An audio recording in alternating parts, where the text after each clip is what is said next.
It was full steam ahead on the island of Sodor. All the engines were running on time. They wanted to finish their work quickly because tonight was Halloween. The engines loved seeing the children in their Halloween costumes.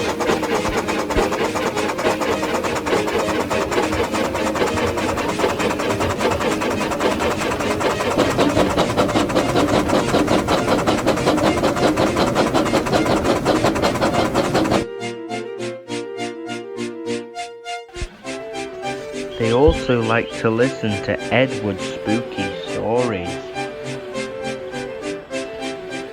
"Say, Edward," said Duck, "do you have a good ghost story to tell us this Halloween?"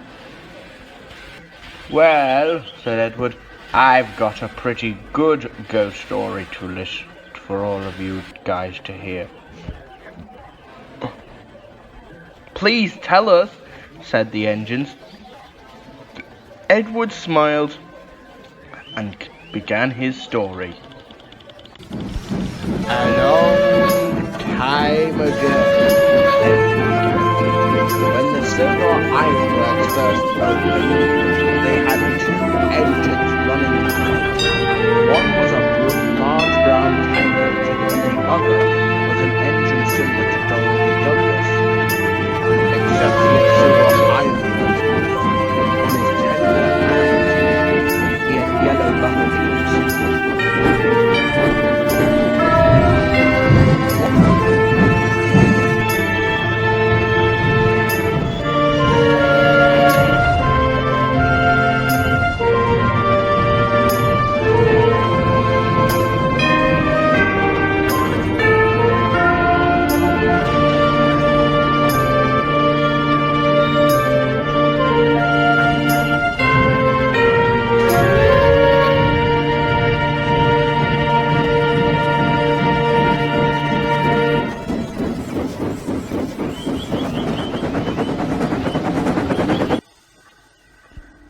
One day, his manager came to see him with some news.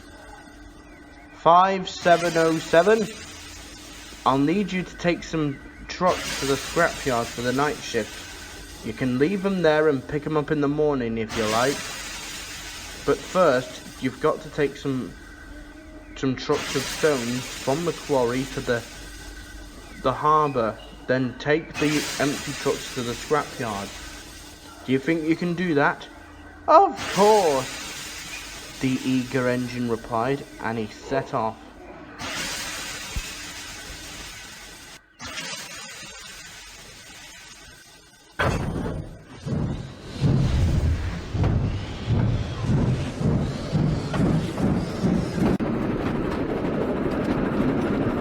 Much later on, after 5707 had dropped off his trucks and at the depot and collected emptyings, he started his long journey back to the scrapyard.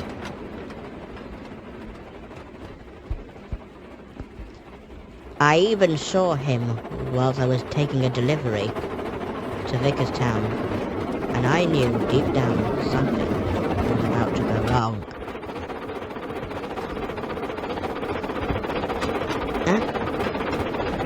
Later that night, as he was making his way to the scrapyard, something felt wrong. There was a small cracking noise. His driver prepared to stop. However, 5707 just kept going. The driver's like, "Oh, come on, 5707, we need to stop." But the brakes didn't respond. "5707, what's going on?" cried his driver. The engine didn't know. He was in a blind panic. And then the coupling between him and his tender broke. "Glory, look at that!" The tender and the trucks fell into the river and were swept away. But just as the engine's crew was about to jump out of the cab,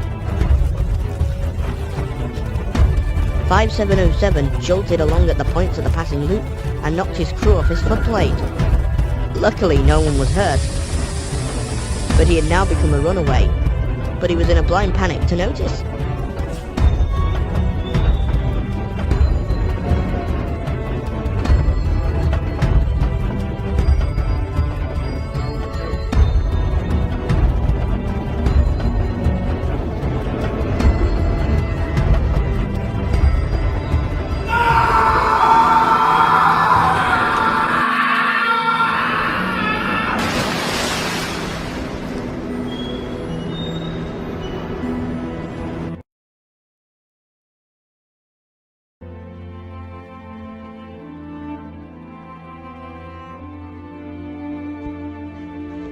Right, nearly time for me to go home.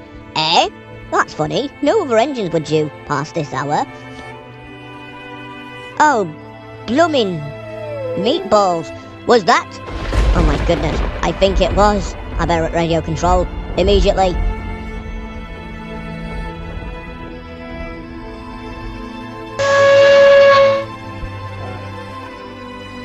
And it was true what the signalman had saw, because that was really the ghost of 5707 had returned to haunt the smelter's yard to find his long lost whistle. Many of the townsfolk along the railway side saw him.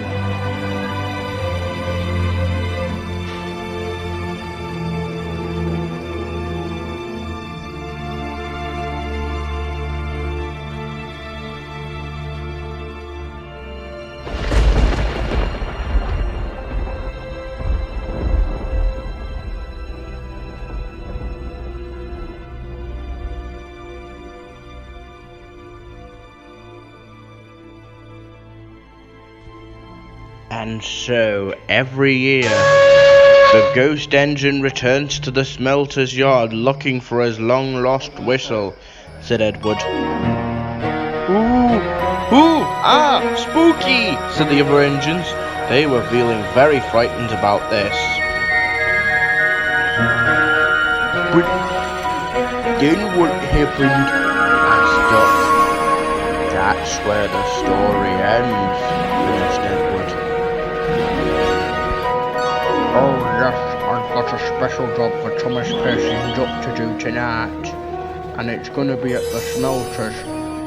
Are you sure, sir? Yes, but they'll be back in time for the fireworks. I'll make sure of that. Okay, sir, if you wish.